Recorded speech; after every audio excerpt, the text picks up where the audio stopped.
कमाई हुई है, उससे ना एक ही चिंता होती है कि कई बार लोग इसको बहुत आसान समझते हैं कि पैसा कमाना बहुत इतना ईज़ी हो जाएगा कि आपने कुछ पैसा लगाया, कुछ भी ले लिया करे। तो ये सिर्फ कहना ही चाहूँगा कि वो फाइन डिस्टिंक्शन याद रहे कि आप हर एडवाइस को इवैल्यूएट करके, सोच समझ के और डाइजेस्ट करके करिए। ये नहीं कि ब्लाइंडली कर दीजिए। आपकी रिस्क कैपेसिटी कैसी है उसको देखते हुए करिएगा, क्योंकि कई लोग फँस के बाद में लिखते हैं ट्विटर पे और सब, तो वो सिचुएशन ना आए, इसलिए मैं सिर्फ ये क्लैरिटी देना चाह रहा हूँ। ट्विटर पे लिखने वालों से मुझे बड़ा डर लगता है। मैं तो फिर कल का खिलाड़ी देखिए देता भी नहीं हूँ। आज नीरज का और मेरा मानना ये है कि आज भी छोड़ दिया जाए साहब कल का खिलाड़ी आज। क्यों? क्योंकि कल का खिलाड़ी आज दिया और अमेरिका के बाजार खुदा ना खास्ता नीचे हो गए और वो शेयर में लोगों ने पैसा नहीं बनाया तो दुख तो सबसे ज़्यादा हमें ही होगा।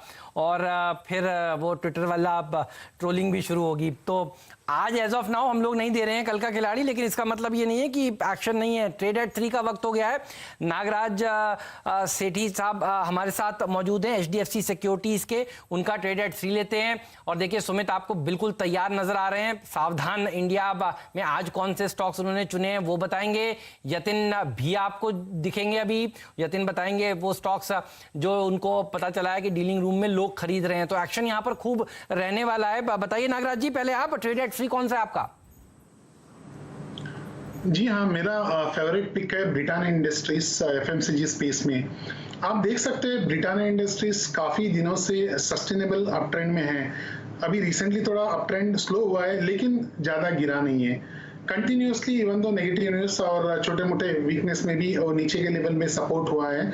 और कल भी देख सकते हैं, कल फ्राइडे के छोटा सा डिक्लाइन या छोटा सा कंसोलिडेशन के बाद आज क्लियरली अप ट्रेंड में है। आज करीब 3515 के आसपास है। मेरा मानना है कि आगे वाले सेशन में ये अपसाइड रेंज ब्रेकआउट हो सकता है। जो भी रेजिस्टेंस है अराउंड 3525-30 के आसपास। मुझे लगता है ये शॉर्ट टर्म ट्रेड के लिए लॉन्ग पोजीशन अभी क्रिएट कर सकते हैं। कोई भी बाय कर सकते हैं इसके लिए ये स्टॉक को 3515, 3475 के आसपास बाय कर सकते हैं। और 3395 का 3395 का स्टॉप लॉस रख सकते हैं। और 3700 के आसपास टारगेट रह सकता है एक आध हफ्ते में। ठीक बात है। तो ब्रिटानिया खाइए आप बिस्किट भी। और टाटा कंज्यूमर देखिए थोड़ी देर पहले आपको मुदित जी ने बताया था आप दोनों दोस्त हैं, ये मुझे समझ में आ रहा है अब, क्योंकि आप दोनों कॉफ़ी और बिस्किट्स की बात कर रहे हैं। लेकिन जोक से पार्ट बढ़िया स्टॉक्स हैं दोनों ही। और देखिए दोनों ही अच्छा प्रदर्शन दिखा रहे हैं। 2:30 बजे का ट्रेड आपने देखा टाटा कंज्यूमर था और ट्रेड एट 3 ब्रिटानिया बहुत ही शानदार शेयर है। और सुबह भी हम लोगों की चर्चा हो रही थी आज FMCG बढ़िया प्रदर्शन दिखाएगा। तो इन दोनों स्टॉक्स के ऊपर आपकी नज़र ज़रूर होनी चाहिए। चलिए चलते हैं यतिन के पास और समझते हैं डीलिंग रूम में क्या हाल है। यतिन बताइए क्या कह रहे हैं आपके मित्रगण? Good afternoon Hemant. और देखिए आप आज एंकरिंग कर रहे हैं तो एनर्जी ऐसे भी ज्यादा है और मार्केट में बहुत भरपूर स्टॉक स्पेसिफिक एक्शन है। तो अगर आप भारती एयरटेल और पिरामल एंटरप्राइजेस देखें तो ये दो वो स्टॉक्स हैं जो टॉप 10 गेनर्स हैं वायदे बाजार में। और भारती एयरटेल से शुरू करूंगा। आज हमने आइडिया, वोडाफोन और भारती एयरटेल इन दोनों ही टेलीकॉम स्टॉक्स पे काफी ज्यादा ट्रैक्शन दे जी। कुछ दिक्कत आ गई है आपके लिंक में, उसको दुरुस्त कर देंगे। लेकिन हम तुरंत भारती एयरटेल के स्टॉक में FIS की ओर से अच्छी खरीदारी की खबरें आ रही हैं।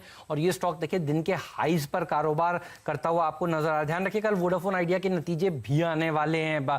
तो नंबर्स अच्छे आएंगे, ये एक्सपेक्टेशंस तो हैं ही। आपने जियो के नंबर्स भी देखे थे। ये देखिए ये थ्योरी है जो इस समय चल रही है। और ये वो स्टॉक है भारती एयरटेल का जो दिन के हाईज पर इस समय कारोबार करता हुआ नजर आ रहा है। यतिन से जब संपर्क वापस से आपका बन जाए तो मुझे बताइएगा। तब तक मैं भारती एयरटेल पर एक क्विक कॉल ले लेता हूं मुदित जी से। मुदित जी, भारती एयरटेल बहुत ही स्ट्रॉन्ग स्टॉक रहा भी है, आपका व्यू क्या है? BTST करने के लिए कैसा रहेगा?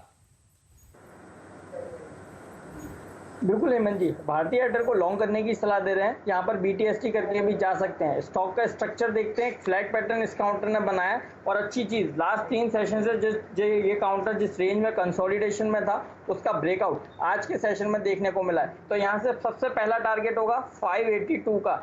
जैसे ये काउंटर 582 का ब्रेकआउट देगा उसके बाद ये काउंटर में 615 रुपए तक की तेजी देखने को मिलेगी। बिल्कुल अभी की अभी बाय करने की सलाह है। पहला टारगेट 582, उसके बाद 615 तक के अपसाइड मूव नजर आएंगे। स्टॉप लॉस रहेगा 558 का।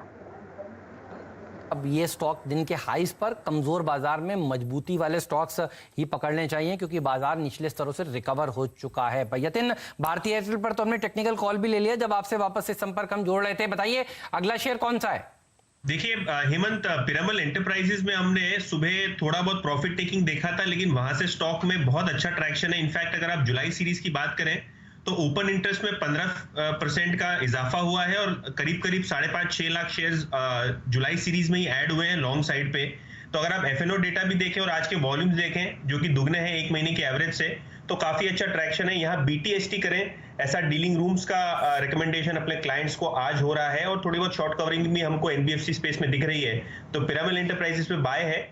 और कैश सेगमेंट में जो ट्रेड है वो है कावेरी सीड्स। अगर आप mid cap end of the market देखें तो वहां भी काफी स्टॉक स्पेसिफिक एक्शन है, खास करके एग्री थीम जो है जो हमने आवाज पे पकड़ी थी वहां अच्छा ट्रैक्शन है। अगर आप कॉटन एकरेज देखें तो करीबन 3 से 4 गुना ज्यादा है साउथ इंडियन मार्केट्स में, जहां कावेरी सीड्स का बहुत जबरदस्त मार्केट शेयर है। इनफैक्ट डीलर्स को लगता है कि यहाँ 10 से 15% की शॉर्ट टर्म अपसाइड हमको देखने को मिल सकती है, क्योंकि जो खरीफ सॉविंग है और जो रूरल मार्केट है वहां ट्रैक्शन बहुत ज्यादा है। और खास करके जो कॉटन की फसल है जहां कावेरी सीड्स एक अच्छा market share south Indian markets में रखता है, वहां काफी अच्छा ट्रैक्शन देखने को मिल रहा है। तो कावेरी सीड्स पे काफी अच्छा एचएनआई एक्शन आज के सत्र में हमको देखने मिल रहा है। ओके हेमंत, इस बीच ये 3 स्टॉक्स यतिन ने बताए जिसमें एक भारतीय एयरटेल था, पिरामल एंटरप्राइजेस था। दोनों के दोनों स्टॉक्स जो हैं वो डे हाई पर हैं। मीनवाइल डायरेक्टर साहब प्लीज बैंक निफ्टी लेके आइएगा डे हाई पर 21,344। अब हमने शुरुआत में एक ट्रेड लिया था, याद होगा आपको, 10,300 की कॉल का। वो हमने करीब पकड़ी थी 2:04 पे, आई थिंक करीब 90 पे, और वो करीब 105 पे ट्रेड कर रही है, तो वो भी डे हाई पर है, तो वो अच्छा मूव देती हुई। और याद रखिए एक ट्रेड हमने लिया था बीईएल, अभी इसने डे हाई किस किया है लगभग 86-85। तो और इस बीच हेमंत एक अच्छी बात है कि मेरे ख्याल से जो मेरे पास कोट्स आ रहे हैं उसमें डाउ फ्यूचर्स करीब 72 अंक ऊपर हैं, 25,022। महत्वपूर्ण यह है कि 25,000 डाउ जोन्स के लिए बहुत महत्वपूर्ण है क्योंकि ये एग्जैक्टली उसका 50 डे एक्सपोनेंशियल मूविंग एवरेज है। तो क्लोजिंग के वक्त कुछ हेमंत चीजें बेहतर नजर आ रही हैं। Let's hope for the best for tomorrow as well. और बीईएल के अलावा बीडीएल भी देखिए एक बार, डायरेक्टर साहब चार्ट दिखाइए।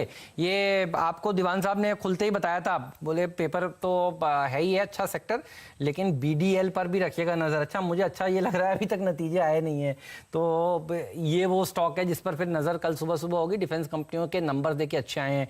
ये देखिए ये स्टॉक 4.25% ऊपर इस समय कारोबार कर रहा है। और बीईएल भी दिखाइए, ये स्टार्टिंग में ट्रेड्स लिए थे। तो देखिए जितने ट्रेड्स हैं जो भी अब तक लिए गए हैं, हम एक एक ट्रेड आपके साथ शेयर कर रहे हैं, उनको ट्रैक भी कर रहे हैं। और इसके पीछे वजह ये है कि भाई हम चाहते हैं आपने, क्योंकि ये सौदे लिए हैं, ये कोई गेम शो नहीं है, आप दरअसल अपना गाड़ी कमाई का पैसा लगा रहे हैं, तो हम इसे क्लोजली ट्रैक करें और बताते रहें कि ये भाव कहां पर इस समय पहुंच गए हैं। और क्योंकि हम चाहते हैं कि आपका पैसे का कभी नुकसान नहीं हो, फायदा हो, तो ये सीरीज को भी देखिए हमने रीलॉन्च कर दिया है। और ये सीरीज को पहले भी लीड कर रहे थे सुमित, और सुमित बढ़िया रिसर्च करने के लिए जाने जाते हैं, और बढ़िया रिसर्च करने के बाद वो ये बता देते हैं कि क्या नहीं लेना है। तो क्या लेना है तो ये तो आपको सब बताते हैं, और खूब टिप्स मिल जाती हैं आपको, लेकिन उसमें से कुछ ऐसी टिप्स भी आती हैं एसएमएस वाली जहां पर आपको नहीं लेना होता है। तो सावधान इंडिया, ये वो हमारी सीरीज है